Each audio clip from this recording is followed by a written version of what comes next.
Assalamualaikum warahmatullahi wabarakatuh. Innal hamdalillah nahmaduhu wa nasta'inuhu wa nastaghfiruh wa na'udzu billahi min shururi anfusina wa min sayyiati a'malina. May yahdihillahu fala mudilla lahu wa may yudlil fala hadiyalah. Asyhadu an la ilaha illallah wa asyhadu anna Muhammadan 'abduhu wa rasuluh. Allahumma shalli ala nabiyyina Muhammad وعلى آل محمد كما صليت على إبراهيم وعلى آل إبراهيم إنك حميد مجيد يا أيها الذين آمنوا اتقوا الله حق تقاته ولا تموتن إلا وأنتم مسلمون يا أيها الذين آمنوا اتقوا الله وقولوا قولا سديدا يصلح لكم أعمالكم ويغفر لكم ذنوبكم ومن يطع الله ورسوله فقد فاز فوزا عظيما وبعد. Ayo ikhwan, saudara-saudari pendengar Radio Roja Darussalam Palembang dan sekitarnya. Alhamdulillah pada hari ini kita terhubung dengan Pondok Pesantren Darul Quran wal Hadis di channel Kunci Kebaikan TV. Dan alhamdulillah pada hari ini kita bersyukur kepada Allah Subhanahu wa taala sudah memasuki bulan Ramadan, yaitu 1 Ramadan 1442 Hijriah. Mudah-mudahan Allah Subhanahu wa taala memberikan kekuatan kepada kita untuk bisa beribadah penuh dan full di bulan Ramadan dengan segala kebaikan, dan kita hindari dari berbagai macam keburukan.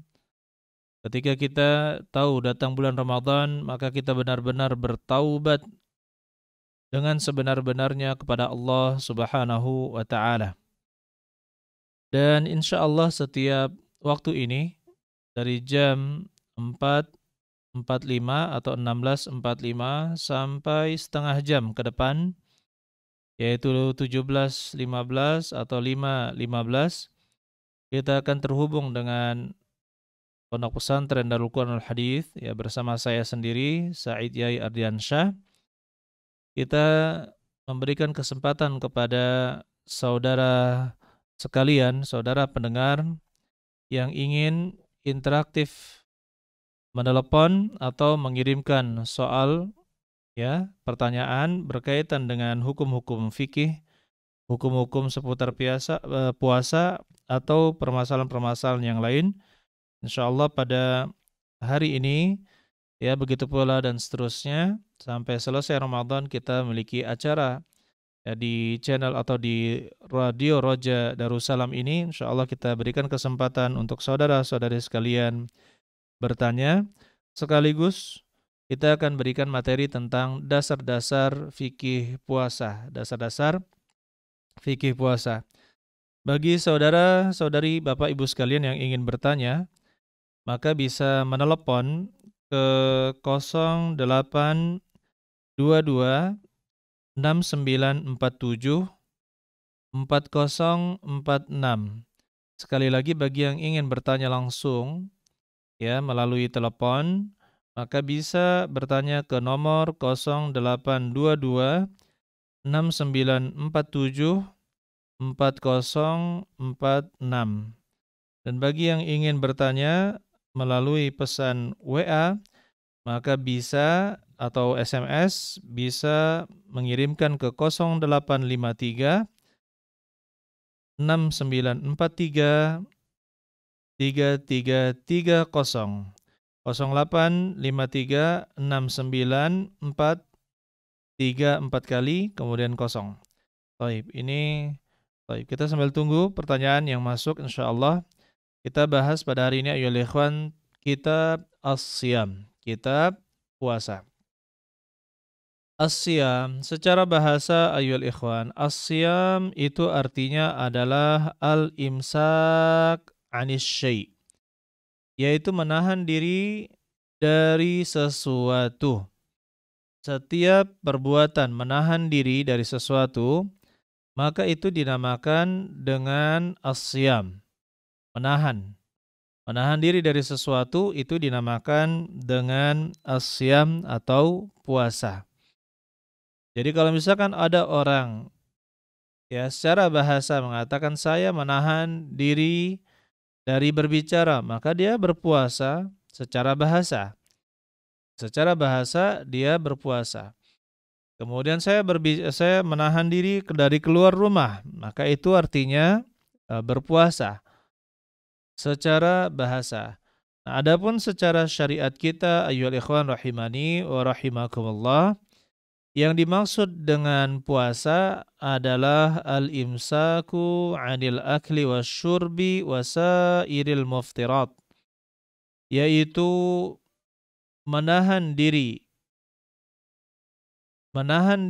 dari makan dan minum dan seluruh al-mufattirat, seluruh yang membatalkan puasa, ma'an niyati, disertai dengan niat min tulu'il fajri sadiqi, dari terbitnya fajar sadiq ila ghurubis syams, sampai terbenamnya matahari. Saya ulangi, yang namanya puasa secara syariat adalah menahan diri dari makan dan minum, begitu pula seluruh yang membatalkan puasa disertai dengan niat min tulu'il fajri shadiq, dari terbitnya fajar as-shadiq, ya, fajar shadiq ila ghurubis syams, sampai terbenamnya matahari. Oleh karena itu ayyuhal ikhwan, kita bisa memahami ya di sini ada dua hal atau dua rukun di dalam puasa. Yang pertama adalah niat untuk berpuasa hanya karena Allah Subhanahu wa taala, dan yang kedua menahan diri dari hal-hal yang membatalkan puasa dari terbit fajar shadiq sampai terbenam matahari. Dari terbit fajar shadiq sampai terbenam matahari. Nah, di sini ayyuhal ikhwan, kita perlu pahami tentang fajar shadiq. Fajar shadiq itu adalah fajar yang menunjukkan masuknya waktu subuh. Dan dia adalah cahaya putih yang membentang atau melebar di ufuk, ya, di ufuk, dan itu terlihat di sebelah timur. Dan setelah cahaya putih tersebut tidak ada yang gelap lagi, tapi terus makin terang. Setelah cahaya putih tersebut muncul, maka terus semakin terang menuju ke matahari, cahaya matahari.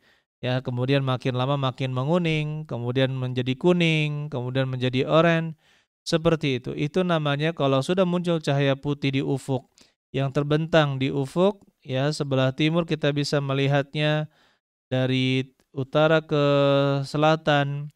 Maka yang seperti itu kita katakan ayyuhal ikhwan, yang seperti itu sudah masuk waktu subuh. Sudah masuk waktu subuh. Jadi kalau misalkan ada orang yang azan sebelum waktunya, belum terbit fajar shadiq, maka itu sebenarnya belum masuk waktu subuh. Ya, belum masuk waktu subuh. Ya, kalau sudah masuk subuh, waktu subuh, barulah seorang itu berpuasa. Saudara-saudari sekalian, begitu pula terbenam matahari. Jadi patokan dari puasa itu adalah terbenam matahari. Maksudnya apa? Seluruh bola matahari itu tenggelam, tidak terlihat di ufuk. Di ufuk ini ujung pandangan kita di bumi. Ya, ufuk itu ujung pandangan kita di bumi, itu namanya ufuk. Nah, di situ di ufuk itu tidak terlihat lagi bola matahari. Jika dia sudah tenggelam secara sempurna, meskipun masih ada terlihat cahaya, ya, bolanya sudah terbenam, tapi masih ada terlihat cahaya, maka kita katakan itu silahkan berbuka puasa. Silahkan berbuka puasa. Dan terkadang mungkin ada yang terheran-heran, ya, mungkin sudah matahari terbenam, tidak terlihat lagi bolanya, kok jadwal waktu sholat itu, ya, lebih mundur. Maka jawabannya, biasanya pemerintah melalui Kemenak itu memundurkan dari waktu terbenam matahari selama 4 menit. Selama 4 menit. Jadi kalau misalkan sebelum tercantum waktunya saja, ya waktu tersebut, dan kita sudah yakin bahwa matahari telah terbenam di ufuk, maka boleh bagi kita untuk ya berbuka puasa. Nah, boleh bagi kita untuk berbuka puasa. Saudara-saudari sekalian yang mudah-mudahan kita dirahmati oleh Allah Subhanahu wa taala. Dan bagaimana dengan istilah imsak? Istilah imsak yang ada di masyarakat kita yaitu 10 menit sebelum masuknya waktu subuh, maka sebenarnya itu ya kurang tepat dinamakan al-imsak. Sebagaimana orang-orang mengatakan imsak, imsak maksudnya tahan, tahan, tahan, jangan makan lagi, jangan minum lagi. Maka kita katakan ya itu kurang tepat karena batas waktu untuk sahur adalah terbitnya fajar shadiq atau masuknya waktu subuh. Bahkan Nabi Shallallahu Alaihi Wasallam, ayyuhal ikhwan, saudara-saudari sekalian, sengaja mengakhirkan sahur beliau mendekati masuknya waktu subuh, dan ini menjadi kebiasaan beliau mengakhirkan waktu subuh. Ya, Rasulullah Shallallahu Alaihi Wasallam bersahurnya waktunya seperti dengan ditegakkan sholat subuh itu 50 ayat. Seperti membaca 50 ayat atau paling lama sekitar 15 menitan. Saudara-saudari sekalian yang mudah-mudahan kita semua dirahmati oleh Allah Subhanahu wa taala. Mudah-mudahan Allah Subhanahu wa taala senantiasa memberikan keberkahan pada harta kita, umur kita, dan juga pada ibadah yang kita lakukan. Allah Subhanahu wa taala berfirman, "Fal'ana bashiruhunna wabtaghu ma kataballahu lakum." Dan sekarang ya peluklah mereka, wabtaghu, dan harapkanlah apa yang Allah tuliskan untuk kalian. Wa kulu washrabu, dan makanlah kalian dan minumlah kalian hatta yatabayyana lakumul khaytul abyadu minal khaytil aswadi minal fajr, sampai jelas benang putih dari benang hitam berupa fajar. Tsumma atimmus siyama ilal lail, kemudian sempurnakanlah puasa sampai malam. Dan kita ketahui ayol ikhwan, maksud dari benang putih, jelas dari benang hitam, maksudnya adalah cahaya siang dari cahaya malam. Dengan datangnya cahaya fajar yang berwarna putih, ya tidak harus kuning, bukan berwarna kuning, tapi sudah dengan warna putih yang membujur di ufuk, itu sudah menunjukkan waktu sholat subuh telah masuk. Nah itu ketika itu maka kata Rasulullah SAW, kulu washrabu, makanlah dan minumlah kalian sampai jelas benang putih dari benang hitam, maksudnya sampai datang waktu fajar. Berarti sebelum waktu fajar datang itu boleh bagi kita melakukan hal-hal ya, makan dan juga minum, begitu pula mohon maaf berhubungan suami istri, berhubungan suami istri. Kemudian akhir waktunya adalah al-lail, awal dari malam. Awal dari malam itu ayyuhal ikhwan rahimani wa rahimakumullah, awal dari malam adalah ghurubus syamsi, yaitu terbenamnya matahari. Jadi dengan terbenamnya matahari, maksudnya matahari benar-benar tenggelam, tidak terlihat lagi bolanya, maka itu menunjukkan awal waktu berbuka. Kemudian ayyuhal ikhwan rahimani wa rahimakumullah, inilah ibadah di dalam Islam. Tidak ada puasa kecuali seperti ini. Tidak ada puasa kecuali seperti yang dilakukan sekarang. Tidak ada yang namanya puasa putih atau mutih yang hanya makan, boleh makan minum air putih, kemudian makan yang berwarna putih, telur putih, ya kuningnya tidak boleh, nasi putih, kemudian tepung, ya boleh, tapi yang berwarna selain putih tidak diperbolehkan. Ini tujuannya apa? Tujuannya untuk mendapatkan tenaga dalam atau ilmu-ilmu kebatinan yang lainnya, maka kita katakan itu tidaklah atau bukanlah puasa yang disyariatkan di dalam Islam. Begitu pula sebagian pengikut tarekat ada membuat puasa-puasa sendiri seperti puasa tidak berbicara selama sebulan, puasa tidak artinya puasa tidak turun dari pohon ya selama sebulan misalkan atau selama 2 minggu, atau berpuasa memakai pakaian yang membuat orang melihatnya tertawa, berpuasa memakai pakaian seperti itu, maka kita katakan itu puasa yang tidak disyariatkan. Puasa yang disyariatkan itu ayolah ikhwan adalah menahan diri dari terbitnya apa? Menahan diri dari terbitnya fajar shadiq sampai terbenam matahari dari seluruh yang membatalkan puasa.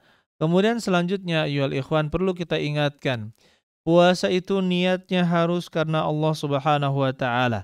Apabila bukan karena Allah, maka akan tertolak. Tidak akan diterima oleh Allah Subhanahu wa taala.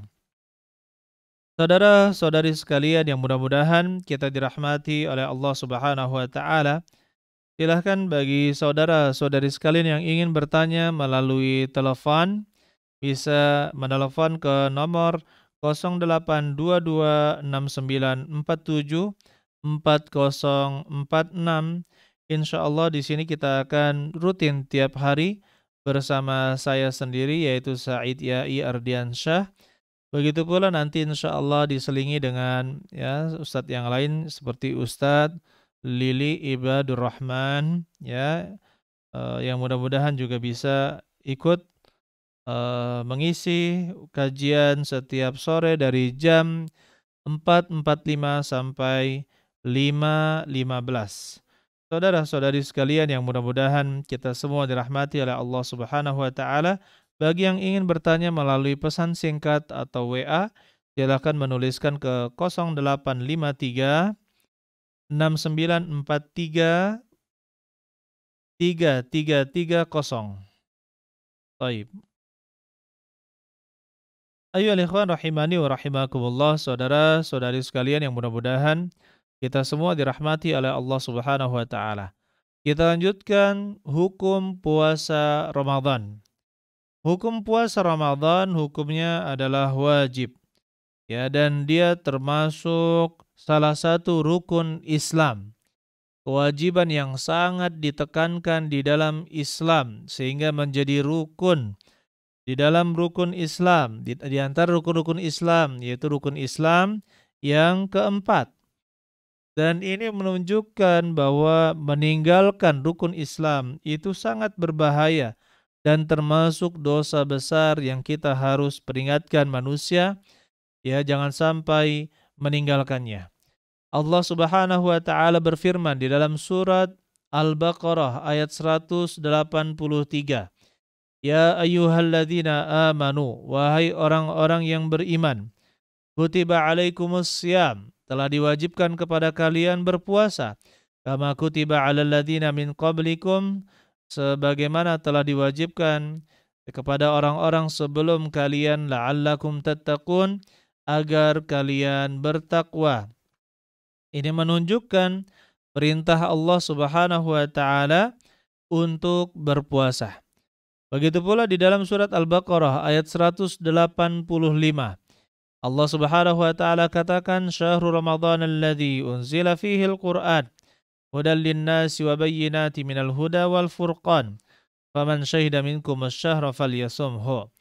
Bulan Ramadan yang diturunkan di dalamnya Al-Qur'an, hudan linnas, sebagai petunjuk bagi manusia, wa bayyinat, dan penjelas-penjelas, minal huda, dari petunjuk, wal furqan. Faman syahida minkum asy-syahra falyasumhu. Barang siapa di antara kalian hadir di bulan tersebut, bulan Ramadan, falyasumhu, maka berpuasalah dia. Maka puasalah di bulan Ramadan. Ini menunjukkan dua ayat ini ayyuhal ikhwan rahimani wa rahimakumullah, dalil yang sangat jelas menunjukkan kewajiban berpuasa di bulan Ramadan. kewajiban berpuasa di bulan Ramadan. Begitu pula kata Rasulullah sallallahu alaihi wasallam, "Buniyal Islamu ala khamsin." Islam itu dibangun di atas 5 rukun.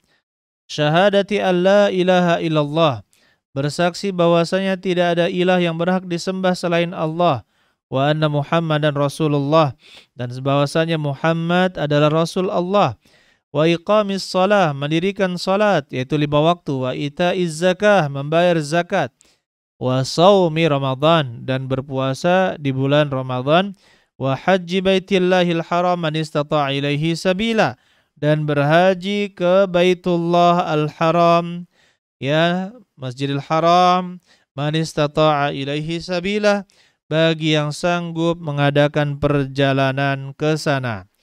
Oleh karena itu saudara-saudari sekalian yang mudah-mudahan kita dirahmati oleh Allah Subhanahu wa taala, Islam itu tegak atau dibangun di atas 5 rukun. Salah satu rukunnya adalah puasa di bulan Ramadan. Nanti akan saya sebutkan ayyuhal ikhwan rahimani wa rahimakumullah, ancaman ya yang disebutkan oleh Rasulullah sallallahu alaihi wasallam untuk orang yang sengaja meninggalkan berpuasa di bulan Ramadan. Kemudian ayyuhal ikhwan, ada dalil lagi yang disebutkan ada seorang Arab Badui, Arab pedalaman, pedusunan, datang kepada Nabi sallallahu alaihi wasallam dan bertanya, "Ya Rasulullah, akhbirni madza faradallahu alayya minas siyam." Ya Rasulullah, apa yang wajib bagiku ya dalam mengerjakan puasa? Maka berkatalah Rasulullah sallallahu alaihi wasallam, "Syahrul Ramadan." Wajib berpuasa bulan Ramadan. "Hal alayya ghairuhu?" Apakah saya punya kewajiban selain puasa bulan Ramadan? Qala la. Maka beliau mengatakan, la illa an tatawwa'a syai'an. Tidak, kecuali engkau ya menambah sendiri suatu puasa. Jadi ini menunjukkan bahwa puasa ya yang wajib adalah puasa di bulan Ramadan. Ayyuhal ikhwan rahimani wa rahimakumullah. Mudah-mudahan kita semua dirahmati oleh Allah Subhanahu wa taala. Dan para umat ini sepakat bahwasanya puasa di bulan Ramadan hukumnya adalah wajib. Jadi kesepakatan para ulama yang menunjukkan bahwa wajib berpuasa di bulan Ramadan. Ayyuhal ikhwan rahimani wa rahimakumullah. Kemudian ancaman dari Nabi sallallahu alaihi wasallam. Ancaman dari Nabi sallallahu alaihi wasallam, pernah ada Rasulullah sallallahu alaihi wasallam dibawa untuk melihat neraka. Kemudian Nabi sallallahu alaihi wasallam mendengar teriakan-teriakan dan beliau berkata, "Ma hadhil aswat?" Apa suara-suara ini? Suara-suara teriakan, yaitu penghuni neraka. Maka mereka berkata, yaitu para malaikat mengatakan, "Hadza awa'u ahlin nar." Ini adalah teriakan-teriakan penghuni neraka. Ya, thumma intalaqa bi, intuliqa bi. Kemudian saya pun dibawa. Fa idza ana biqaumin. Ternyata saya melewati suatu kaum, mu'allaqina, mereka digantung bi'araqibihim, di betis-betis kaki mereka. Ya, musyaqqaqah asdaquhum, yang tercabik-cabik, yang terobek-robek bibir-bibir mereka, yang samping, bibir-bibir samping mereka terobek-robek, tasilu asdaquhum dama. Kemudian bibir-bibir samping mereka itu mengeluarkan darah. Maka berkata Nabi SAW, "Man haula?" Siapakah mereka itu? Maka kata Rasulullah, kata para malaikat, "Alladzina yuftiruna qabla tahillati shaumihim." Yaitu orang-orang yang berbuka puasa sebelum diperbolehkan untuk berbuka. Jadi di mereka adalah orang-orang yang tidak puasa, di mana diwajibkan berpuasa. Di mana diwajibkan berpuasa. Jadi ini merupakan ancaman yang sangat berat ayyuhal ikhwan bagi orang yang meninggalkan puasa dengan sengaja tanpa ada uzur seperti sakit atau safar. Ini uzur-uzur yang boleh tidak berpuasa, begitu pula usia yang sangat tua yang tidak sanggup lagi berpuasa, begitu pula orang yang hamil dan menyusui, maka ini adalah orang-orang yang memiliki uzur untuk tidak berpuasa. Baik, di sini kita ada pertanyaan yang masuk. Pertanyaan pertama melalui pesan singkat. Ustadz, bolehkah berbuka puasa dengan, mohon maaf, menjima istri? Ini mohon maaf, ini pendengar-pendengar yang masih bujang. Bagaimana hukumnya berbuka puasa dengan berjima, berhubungan badan dengan istri? Masya Allah, ini soal pertama ini ya. Ini sepertinya soal-soal dari anak muda di tim ya. Baik, kita katakan hukum asalnya, ya, hukum asal dari berbuka puasa dengan berhubungan badan itu boleh. Hukum asalnya adalah boleh. Tetapi ada yang memalingkan dari hukum asal tersebut. Yaitu apa? Jika dia nanti terlambat sholat maghrib dan tidak mendapatkan jamaah bersama imam, maka ini tidak diperbolehkan. Kenapa? Karena hukum sholat berjamaah bersama imam itu adalah wajib. Hukumnya adalah wajib. Jadi kalau misalkan dia sempat berbuka puasa, mohon maaf, dengan berhubungan badan, kemudian dia mandi, kemudian dia berpakaian, kemudian dia pergi ke masjid, ya, dan dia mendapatkan jamaah bersama imam, maka kita katakan tidak menjadi masalah. Tetapi yang kita dapatkan kebanyakan masjid di Indonesia adalah apa? Sangat cepat, ya, iqamatnya dari azannya. Ya, mungkin sekitar 10 menit berbuka puasa, kemudian iqamah. Maka waktu yang seperti itu, Allah alam bisawab, ya, tidak akan cukup untuk berhubungan badan, kemudian ditambah dengan mandi, berpakaian, dan berangkat ke masjid. Oleh karena itu, ayolah ikhwan, ya, sebagian kita katakan kalau misalkan tertinggal jamaahnya, maka kita katakan tidak diperbolehkan berbuka dengan hal tersebut. Saudara-saudara sekalian yang mudah-mudahan kita dirahmati oleh Allah Subhanahu wa taala, jadi itu perincian dari jawaban apakah boleh berbuka puasa dengan berhubungan badan dengan istri. Kemudian ayyuhal ikhwan, meninggalkan puasa, banyak orang sekarang ya menyepelekan masalah puasa ini. Kita lihat para supir, para kenek, begitu pula juru parkir, kemudian orang-orang yang menjaga toko atau orang yang bekerja, ya sangat subhanallah bermudah-mudahan untuk berbuka puasa. Padahal mereka itu tidak sakit dan juga bukan musafir, bukan orang yang sedang safar perjalanan jauh. Maka kita katakan ayyuhal ikhwan tidak boleh. Dan berkata Imam Az-Zahabi, wa indal mu'minin muqarrarun. Dan di sisi orang-orang yang beriman, menurut pendapat orang-orang yang beriman, telah ditetapkan anna man taraka shauma Ramadan min ghairi uzrin, bahwasanya siapa yang meninggalkan puasa Ramadan min ghairi uzrin, tanpa ada uzur, annahu syarrun minaz zani, bahwasanya dia itu lebih buruk daripada pezina, orang yang berzina, wa mudminul khamri, lebih buruk daripada orang yang kecanduan khamar. Ya, bal yusyakuna fi islamihi, dan diragukan keislamannya. Ini kata Imam Az-Zahabi, wa yuzannuna bihi zandaqah wal inhilal, dan diragukan disangka dia itu termasuk orang-orang yang munafik dan ingin menghancurkan Islam. Saudara-saudari sekalian, saudara pendengar Radio Roja Darussalam yang dimanapun Anda berada, mudah-mudahan Allah Subhanahu wa taala memberkahi kita semua. Berkata Imam Zahabi, ya, perkataan seperti itu bahwasanya orang yang meninggalkan puasa Ramadan, maka dia itu lebih buruk daripada orang yang berzina, lebih buruk daripada orang yang kecanduan khamar, minuman keras. Allah musta'an. Maka ini kita katakan ini sangat berbahaya. Jadi jangan kita sepelekan. Banyak orang tidak mau berzina dan tidak mau minum khamar, tetapi mereka menyepelekan masalah berpuasa. Jika Anda beriman, saudara pendengar sekalian, jika Anda beriman, maka berpuasalah bersama orang-orang yang beriman. Ada dua pertanyaan yang masuk ke kami.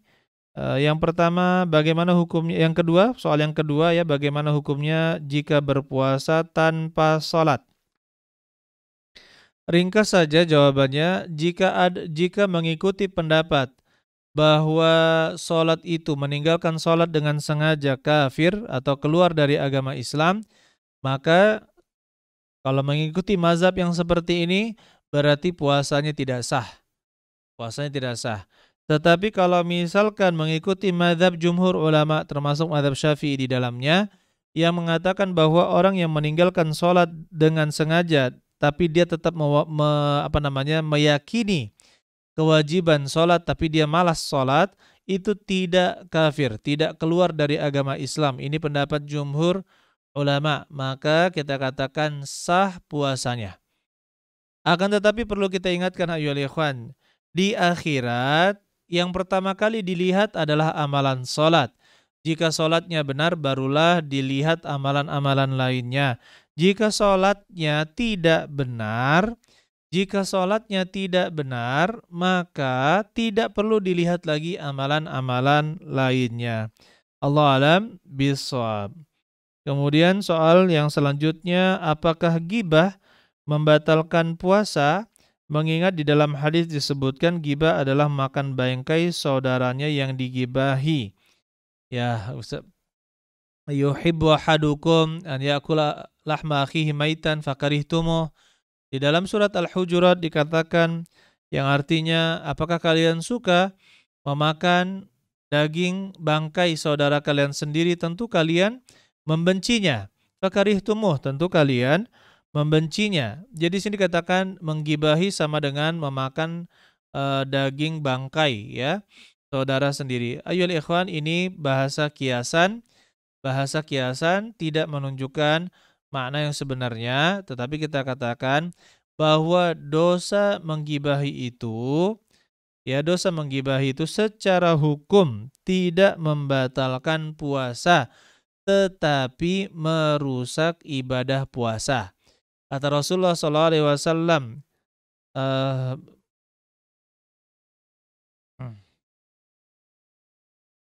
barang siapa yang berkata dusta, ya, au amila bihi, atau melakukan hal yang mengarah ke sana, falaisa lillahi hajah fi an yada'a ta'amahu wa syarabahu.